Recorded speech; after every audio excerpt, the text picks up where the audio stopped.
Friend જય શ્રી કૃષ્ણ અને જય માતાજી. આજે બને છે રોંઢાના નાસ્તામાં ભેળ. તો હાલો બધાય ભેળ ખાવા. જો અહીંયા છે ને જોતા પ્રમાણમાં મમરા લઈ લીધા છે, પછી એમાં 2 ડુંગળી કટ કરીને લઈ લીધી છે, 1 બટેટું છે, પછી આપણે એમાં સ્વાદ અનુસાર એડ કરી દઈએ થોડીક એવી સેવ, પછી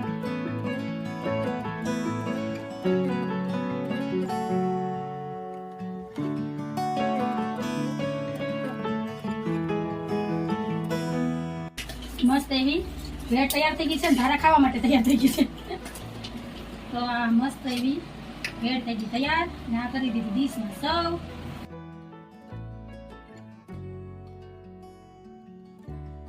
લીલા ધાણા તો તૈયાર છે મસ્ત એવી ભેળ. આવી જાઓ બધા ભેળ ખાવા, ભેળનો નાસ્તો કરવા. તો આ તો નાનકડો વિડીયો કેવો લાગ્યો? ગમ્યો હોય તો વિડીયોને લાઈક કરજો, શેર કરજો, સબસ્ક્રાઈબ કરજો, મસ્ત મજાનો કોમેન્ટ કરીને જાજો કે કોની કોની ફેવરેટ છે ભેળ.